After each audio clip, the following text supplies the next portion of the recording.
Friend job search YouTube channel में आपका स्वागत है। आज इस वीडियो में आप बात करने वाले हैं सेंट्रल गवर्नमेंट के EFLU हैदराबाद की रिक्रूटमेंट के बारे में, जो कि पिछले वीडियो में मैंने आपको बताया था कि 137 पदों पर टोटल आपकी ये रिक्रूटमेंट आउट की गए थे, जिसमें LDC के और आपके MTS के बहुत ही अच्छे पद आपके आउट किए गए हैं। ऑफलाइन फॉर्म इसका रहने वाला है, तो ऑफलाइन फॉर्म इसका आ चुका है और ऑफलाइन फॉर्म आपका भरना स्टार्ट हो चुका है। तो जो भी कैंडिडेट हैं इगलेबल हैं, फटाफट इसको भरकर आप सेंड कर दीजिए, नहीं तो आपकी 26 जून लास्ट डेट है। आज 5 तारीख हो चुकी है, 20 दिन का आपका टाइम बचा है। तो जितना भी जल्दी आप हो सके, जितना जल्दी आप फॉर्म को सेंड कर सकें। इसमें आपकी जो भी है एजुकेशन क्या मांगेगी, ये पहले वैकेंसीज में आपको नोटिस, शॉर्ट नोटिस जारी किया गया था, जिसमें एजुकेशन के वगैरह की जानकारी नहीं दी गई थी। तो अभी एजुकेशन वगैरह में क्या आपसे मांगा गया है वो कंप्लीट जानकारी भी लेने वाले हैं। एजुकेशन क्या रहने वाली है, एप्लीकेशन फ़ी आपकी क्या रखी गई है, उसकी भी कंप्लीट जानकारी इस वीडियो में लेंगे। स्क्रीन पे आप ये नोटिस देख सकते हैं, जो कि कंप्लीट नोटिस आपका जारी हो चुका है, जो कि हमारी वेबसाइट पर जाके आप चेक कर पाएंगे। हमारी वेबसाइट है way2jobsite.com। कैसे चेक करना है लास्ट में वीडियो के बताया जाएगा आपको, कैसे आपको एप्लीकेशन फॉर्म भी डाउनलोड करना है वो भी आपको बता दिया जाएगा। इसमें आप देख सकते हैं the English and foreign language university Hyderabad में ये रिक्रूटमेंट आपकी आउट की गई थी, जो कि सेंट्रल यूनिवर्सिटी है आपकी। सेंट्रल गवर्नमेंट की परमानेंट रिक्रूटमेंट इसमें आउट की गई है, कोई भी प्राइवेट आपकी रिक्रूटमेंट नहीं है, टेम्परेरी बेसिस की या कॉन्ट्रैक्ट बेस की वैकेंसीज नहीं है, परमानेंट रिक्रूटमेंट आपकी आउट की गई है। इसमें आपके डिप्टी रजिस्ट्रार की लेवल 12 की पोस्ट थी, जिसमें आपकी एक अदर की पोस्ट रही थी मास्टर डिग्री एंड 10 ईयर का एक्सपीरियंस आपसे, जिसमें मांगा गया है 50 साल लास्ट एज रखी गई है। असिस्टेंट रजिस्ट्रार के लिए 4 पोस्ट थी टोटल, इसमें 40 साल आपकी रखी गई है और इसमें 55% के साथ ऑल इंडिया में कहीं भी आप रिक्रूटमेंट में या आप कहीं भी ओपनिंग कैंडिडेट जो इंटरव्यू वगैरह है उसमें आपने कहीं भी डायरेक्ट रिक्रूटमेंट में आपके पास हुए हैं तो ही आप इसमें अप्लाई कर पाएंगे। इसके बाद में नेक्स्ट आपकी हिंदी अफसर की जो पोस्ट है, एक पोस्ट है जिसमें जनरल की पोस्ट है रहने वाली। मास्टर डिग्री ऑफ हिंदी या इंग्लिश में आपका होना चाहिए, दोनों के साथ में, तो ही आप इसमें अप्लाई कर पाएंगे। साथ में आपका 3 ईयर का एक्सपीरियंस भी इसमें मांगा गया है। ये आपकी ग्रुप ए की पोस्ट चल रही है, जिसके डिप्टी लाइब्रेरियन की है, उनके लिए सभी में आपके जो भी आपका मास्टर डिग्री के साथ आपका जो भी PhD वगैरह भी आपका कंप्लीट होना चाहिए। 8 साल का एक्सपीरियंस भी आपका होना चाहिए। 50 साल तक अप्लाई कर सकते हैं। असिस्टेंट लाइब्रेरियन की 5 पोस्ट हैं, इसमें मास्टर डिग्री 55% लाइब्रेरी साइंस के साथ और साथ में एक्सपीरियंस आपके पास होना चाहिए। तो ये आपकी क्वालिफिकेशन इसमें रखी गई है। 40 ईयर तक आप अप्लाई कर पाएंगे। पब्लिक रिलेशन से अफसर है, उसके लिए जनरल की एक पोस्ट है। ग्रुप ए की पोस्ट 40 साल तक आप अप्लाई कर पाएंगे। ग्रेजुएशन इसमें मांगा गया है, साथ में ही आप 7 साल का आपका एक्सपीरियंस आपके पास होना चाहिए। सेक्शन अफसर की आपकी जो बैचलर डिग्री की पोस्ट है ग्रुप बी की, एक जनरल की पोस्ट इसमें रहने वाली है। 4 साल का एक्सपीरियंस आपके पास होना चाहिए। 35 साल तक अप्लाई कर सकेंगे, एज भी चेक कर सकते हैं। असिस्टेंट की इसमें आपकी जो पोस्ट है उसमें 7 पोस्ट हैं टोटल, कैटेगरी वाइज भी पोस्ट चेक कर सकते हैं। बैचलर डिग्री मांगा गया है, साथ में ही 4 लेवल 4 पे कहीं भी आपने काम किया है कहीं भी सरकारी नौकरी में तो आप अप्लाई कर पाएंगे। 35 साल आपकी लास्ट एज रखी गई है। पर्सनल असिस्टेंट में 6 पोस्ट हैं आपकी, जो कि आपकी कैटेगरी वाइज चेक कर सकते हैं। बैचलर डिग्री, साथ में टाइपिंग आपका होना चाहिए। 2 ईयर का एक्सपीरियंस कहीं से भी आपके पास होना चाहिए तो अप्लाई कर पाएंगे। पर्सनल असिस्टेंट की आपकी जनरल की एक पोस्ट है, जो कि आपकी इसमें बैचलर मास्टर डिग्री आपसे मांगा गया है। 35 साल तक अप्लाई कर पाएंगे। असिस्टेंट इंजीनियर सिविल के लिए फर्स्ट क्लास बैचलर डिग्री आपकी जो भी आपका इंजीनियरिंग होना चाहिए, उसी के साथ आपका 3 ईयर का एक्सपीरियंस आपके पास होना चाहिए। जूनियर इंजीनियर के लिए भी सेम आपका डिप्लोमा वगैरह होना चाहिए और 3 ईयर का एक्सपीरियंस आपके पास होना चाहिए। सिक्योरिटी अफसर है, उसके लिए आपका बैचलर डिग्री होना चाहिए, साथ में कहीं भी आर्मी वगैरह में आपने काम किया हो और साथ में आपका ड्राइविंग लाइसेंस भी आपके पास होना चाहिए। प्राइवेट सेक्रेटरी के लिए आपकी जो पोस्ट है ग्रुप बी की पोस्ट है, जनरल के लिए एक बैचलर डिग्री 3 ईयर का एक्सपीरियंस आपका होना चाहिए। उसके बाद में हिंदी ट्रांसलेटर की पोस्ट है, जिसमें मास्टर डिग्री होनी चाहिए, जो कि हिंदी इंग्लिश दोनों में। उसके बाद में स्टैटिस्टिकल असिस्टेंट के लिए एक आपकी पोस्ट है अदर के लिए, जिसमें बैचलर डिग्री होनी चाहिए। मैथमेटिक्स या स्टैटिक्स से संबंधित या कॉमर्स से आपका बैचलर डिग्री होना चाहिए। 32 साल तक फ्रेश कैंडिडेट भी इसमें अप्लाई कर पाएंगे। अब आ गई आपकी लोअर डिवीजन क्लर्क की ग्रुप सी की पोस्ट। सबसे ज़्यादा इसमें ही पोस्ट हैं जो कि आपकी ग्रुप सी की, इसमें लोअर डिवीजन क्लर्क की लेवल 4 की पोस्ट है, जिसमें 7 पोस्ट आपकी टोटल है, जिसमें आपका बैचलर डिग्री और 2 ईयर का एक्सपीरियंस सर्टिफिकेट आपका मांगा गया है। साथ में आप जो भी है कहीं भी आपने एक्सपीरियंस लिया उसमें मिनिमम या तो सरकारी गवर्नमेंट का होना चाहिए, प्राइवेट कॉर्पोरेट कंपनी में काम किया है तो उसमें मिनिमम 200 करोड़ से ज़्यादा का टर्नओवर होना चाहिए। टाइपिंग स्पीड 35 की आपकी मांगी गई है। सेमी प्रोफेशनल असिस्टेंट की, जिसमें लाइब्रेरी साइंस का सर्टिफिकेट आपके पास मास्टर डिग्री होना चाहिए तो अप्लाई कर पाएंगे। अब सबसे ज़्यादा पोस्ट आपकी आउट की गई थी 56 पोस्ट, जो कि सबसे अच्छी पोस्ट है लोअर डिवीजन क्लर्क की। 1900 आपका इसमें बेसिक 19,900 बेसिक रहेगा, जिसमें आप देख सकते हैं कैटेगरी वाइज बहुत ही अच्छी पोस्ट है। टोटल 56 पोस्ट पे है। बैचलर डिग्री आपके पास होनी चाहिए और कंप्यूटर का टाइपिंग आपके होनी चाहिए और कंप्यूटर से संबंधित ऑपरेटिंग का आपको कंप्लीट ज्ञान होना चाहिए। आप आराम से अप्लाई कर पाएंगे। फ्रेशर कैंडिडेट इसमें अप्लाई कर सकते हैं। कोई भी सर्टिफिकेट आपसे नहीं मांगा गया है, ओनली बैचलर डिग्री वाले जिसको टाइपिंग आती है वो कैंडिडेट आराम से इसमें अप्लाई कर सकते हैं। 32 साल तक एज आपकी रखी गई है जनरल कैटेगरी की। बाकी की SC/ST है तो उसमें आपको 5 साल की छूट मिलेगी। OBC को 3 साल की छूट। हिंदी टाइपिस्ट में आपकी बैचलर डिग्री और हिंदी में टाइपिंग आपका होना चाहिए और कंप्यूटर एप्लीकेशन का ज्ञान होना चाहिए। इसमें भी फ्रेशर कैंडिडेट अप्लाई कर सकेंगे। ड्राइवर के लिए आपका 10th पास होना चाहिए। वैलिड ड्राइविंग लाइसेंस आपके पास होना चाहिए, जो कि लाइट हेवी दोनों में हो सकता है, ये आपका होना चाहिए। उसी के साथ आपका मोटर सुधारने का कंप्लीट ज्ञान होना चाहिए और 5 साल का एक्सपीरियंस मिनिमम होना चाहिए। मतलब आपका लाइट लाइसेंस 5 साल पुराना होना चाहिए तो ही इसको आप अप्लाई कर पाएंगे। लास्ट एज आपकी 32 साल रखी गई है। कुक की पोस्ट के लिए 10th पास और आपका ITI सर्टिफिकेट आपका होना चाहिए कहीं भी 1 ईयर का ड्यूरेशन में, और 3 साल का एक्सपीरियंस आपसे मांगा है। OBC की एक पोस्ट है, इसमें तो बहुत ही। उसके बाद में सबसे बड़ी दूसरी पोस्ट जो आपकी आउट की गई थी मल्टीटास्किंग स्टाफ की, टोटल 29 पदों पर ये रिक्रूटमेंट आउट की गई थी, जिसमें आपकी पोस्ट आपकी लेवल की पोस्ट रहने वाली है, लेवल 1 की, जिसमें 10th पास वाले या ITI पास वाले सभी कैंडिडेट इसमें अप्लाई कर पाएंगे। 32 साल तक अप्लाई कर सकते हैं। सबसे खास बात यही रहती है इसमें 32 साल तक प्लस आपके 5 साल और 3 साल की जो भी आयु नियमानुसार छूट रहेगी। अभी इस वेबसाइट पर आपको दिया गया है कि कंप्लीट आपको अप्लाई करने के लिए मैं आपको एप्लीकेशन फॉर्म दिखाने वाला हूं, उसमें आप अप्लाई करके भेज सकते हैं और इस एड्रेस पे आपको भेजना है। आप किसी भी रजिस्ट्री स्पीड पोस्ट या नॉर्मल डाक से भी आप भेज सकते हैं, लेकिन मिनिमम आप रजिस्ट्री करिए जिससे आपका जल्दी से फॉर्म पहुंच सके। मिनिमम सबसे बढ़िया खास बात ये रहेगी, यदि आप पास के कैंडिडेट हैं तो बाई हैंड इसको आपको फॉर्म को जमा करें, जिससे आपको रिसिप्ट भी मिल जाएगी फॉर्म जमा होने की। सबसे खास बात ये रहने वाली कि बाई हैंड भी एप्लीकेशन फॉर्म जमा होने वाले हैं, तो आप इस एड्रेस पे भी सेंड कर सकते हैं या आप यदि बाई हैंड भी आप जमा कर सकते हैं। लास्ट डेट आपकी 26 तारीख के 5 बजे लास्ट डेट रखी गई है, तो टाइम आपके पास ओनली 20 दिन का टाइमिंग रखा गया है, तो आप जल्दी से जल्दी अप्लाई करें। अब आपकी एप्लीकेशन फ़ी की बात आती है। एप्लीकेशन फ़ी आपकी जो रखी गई है जनरल कैंडिडेट के लिए, 1,000 रुपये की एप्लीकेशन फ़ी इसमें रखी गई है। तो आप जो भी जनरल के कैंडिडेट हैं तो आप 1,000 रुपये फीस आपकी देनी होगी। उसके बाद में आप OBC के कैंडिडेट हैं, ट्रांजिस्टर हैं या अदर कैटेगरी, जो ट्रांजिस्टर कैटेगरी है उनके लिए आपकी 300 रुपये की फ़ीस इसमें रखी गई है। उसके बाद में आपकी नो फ़ी वाली में बात आते हैं। SC/ST है, OBC SC/ST है, PWD है, एक्स-सर्विसमैन है, तो आपको इसमें फीस पेड करनी नहीं पड़ेगी। सबसे खास बात यही रहेगी। तो बहुत ही अच्छा मौका आपके पास। जो भी SC/ST PWD एक्स-सर्विसमैन कैंडिडेट है उनके लिए कोई भी एप्लीकेशन फ़ी नहीं आपकी लगने वाली है। वुमेन को छूट इसमें नहीं दी गई है। जो भी आपकी कैटेगरी में आते हैं उस हिसाब से आपकी एप्लीकेशन फ़ी इसमें रहने वाली है। जैसे 1,000 रुपये आप वुमेन में है, जनरल कैटेगरी में तो 1,000 रुपये पेड करना होगा। OBC में है या आपके ट्रांजिस्टर है, थर्ड जो जेंडर है उसमें है, तो आप इसमें 300 रुपये की फ़ी आपको पेड करनी होगी। बाकी SC/ST OBC जो भी PWD या सर्विसमैन है तो उसमें आपकी कोई भी एप्लीकेशन फ़ी चाहे मेल कैंडिडेट और चाहे फीमेल कैंडिडेट दोनों के लिए नहीं रहने वाली है।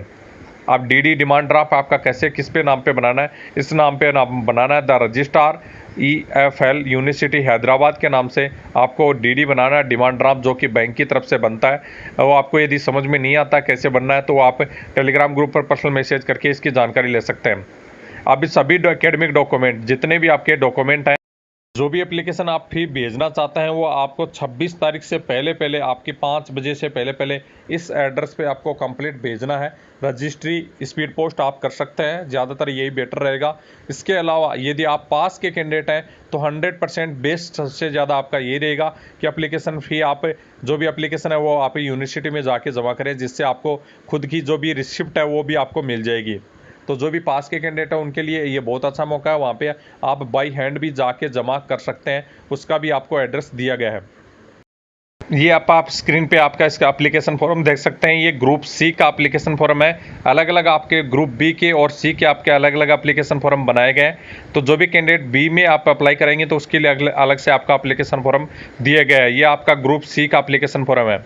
यहाँ पे आप देख सकते हैं इसमें कंप्लीट आपको दिया गया है, हैंड राइटिंग भी भेज सकते हैं या आप पूरा कंप्लीट भी फॉर्म टाइप कर सकते हैं। यहाँ पे आपको फ़ोटो चिपकानी है जिस पे कोई भी आपको सिग्नेचर वगैरह नहीं करने हैं। यहाँ पे आपको जो भी ट्रेड है वो लिखनी है। ज़्यादातर ट्रेड आपके लगभग कैंडिडेट एलडीसी के मिलेंगे या आपके ज़्यादातर मिलेंगे एमटीएस ट्रेड के या ड्राइवर ट्रेड के भी हो सकते हैं। आपको ग्रुप सी आप जो लिख रहे हैं जिसमें आपका पोस्ट कोड आपको लिखना है, ग्रुप ऑफ द पोस्ट कौन सी ग्रुप का है तो आप ग्रुप सी यहाँ पे लिख देंगे। उसके बाद में एप्लीकेशन फ़ी आपकी यदि लगनी है तो डीडी नंबर आपका होगा, डेट होगी। उसके बाद में अमाउंट आपका जैसे 300 रुपये लगना है या 1000 रुपये लगना है, दो ही है तो आपका अलग अलग आपको यहाँ पे लिख देना है। यदि ओबीसी से हैं या ट्रांजिस्टर हैं तो आपका 300 रुपये लगेगा। बाकी ये जनरल कैंडिडेट है तो आपका इसमें 1000 रुपये की फ़ीस रखी गई है। आपका कौन सी बैंक से आपने आपका डीडी बनवाया गया है वो आपको लिखना है, और जो भी डीडी आपकी बैंक बनाई है उसका एड्रेस क्या है वो आपको लिखना है। यहाँ पे खुद का आपका नेम लिखेंगे, यहाँ आपका जो भी जेंडर वगैरह मेल फीमेल या ट्रांजिस्टर है वो आपको लिखना है। उसके बाद में फादर्स नेम या मदर्स नेम आपका आ जाएगा। उसके बाद डेट ऑफ बर्थ आपको लिखनी है यहाँ पे कंप्लीट जो भी आपकी 10th क्लास के मार्कशीट में दी गई है। उसके बाद में एज आपकी कंप्लीट कितनी हो जाएगी, आपकी 26 तारीख तक कितनी एप्लीकेशन फॉर्म यदि लास्ट डेट रखी गई है 26 की, उस दिन आपकी कितनी आपकी एज के हो जाएंगे, कितनी ईयर्स के हो जाएंगे, कितने आप मंथ के होंगे और कितने डेज के होंगे, सभी आपको लिखना है। उसके बाद में मैरिड है अनमेरिड है या आपको सिंगल है या आपको लिखना है। उसके बाद में स्पॉन्सी जो भी है, यदि आप मैरिड हैं तो आपका स्पॉन्सी मतलब आपका जो वाइफ का नाम आपको लिखना है। उसके बाद में नेशनलिटी डोमिसाइल आपका मतलब कौन से राज्य से संबंधित है, रिलीजन आपका कौन सा है, हिंदू है, मुस्लिम है, कौन सा है, सिख ईसाई, ये आपको लिखना है। कैटेगरी कौन सी आपकी ओबीसी है, एससी ईडब्ल्यूएस है, पीडब्ल्यूडी है, ये सभी के लिए आपको यहाँ पे लिखना है। ईडब्ल्यूएस वाली कैटेगरी वाले को भी आपका पूरा पेमेंट देना होगा जो भी आपका दिया गया है 1000 रुपये की फ़ीस, तो आप कैंडिडेट कन्फ्यूज ना हो। उसके बाद में जो आपका दी गया है एप्लीकेशन पर, जैसे पीडब्ल्यूडी यदि कोई है तो आप फिजिकली हैंडीकैप्ड हैं तो उसके अलग से वैकेंसीज हैं, तो यहाँ पे आप फिजिकली हैंडीकैप्ड का जो भी है वो यहाँ पे अप्लाई कर सकते हैं। उसके बाद में permanent address, mobile number, email number, telephone number यदि है तो आपका उसी प्रकार से communication address, mobile number, email number या आप सेम भी लिख सकते हैं, अलग अलग कोई जरूरत नहीं है। इसके बाद में एकेडमिक रिकॉर्ड है, 10th पास में आपने कौन सी यूनिवर्सिटी पास किया, कौन से ईयर में पास किया, कौन से डिवीज़न में पास किया, कितने मार्क्स आपके टोटल थे, कितने मार्क्स आपने प्राप्त किए, कितने परसेंटेज आपके हैं और कौन सी आपके CGPA वगैरह आया है और कौन से सब्जेक्ट हैं, ये भी आपको यहाँ पे लिखना है।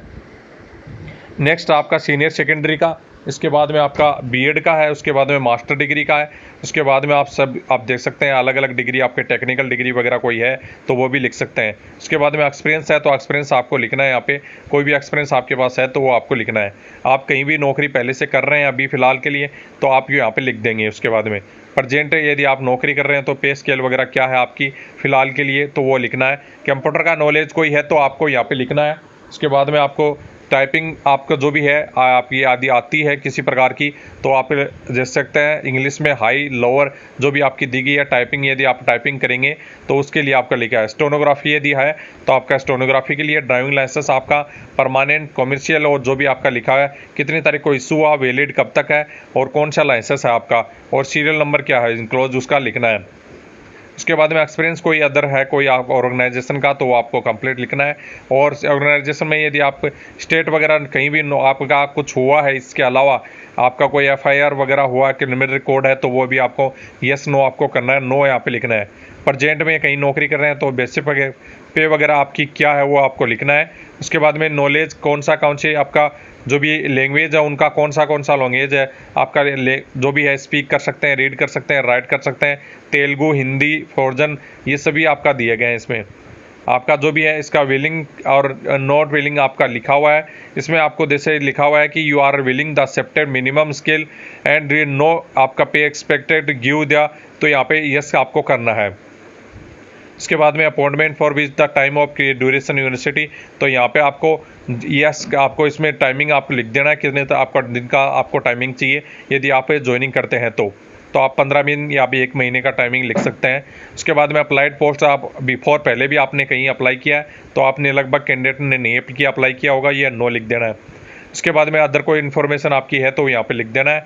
और इसमें 3 व्यक्तियों के नाम लिखने हैं जो कि कहीं भी आपके जॉब कर रहे हैं और आपके रिलेशन में कहीं भी आपके हैं तो उनके आपके यहाँ पे 3 व्यक्तियों के नाम यहाँ पे लिखने हैं।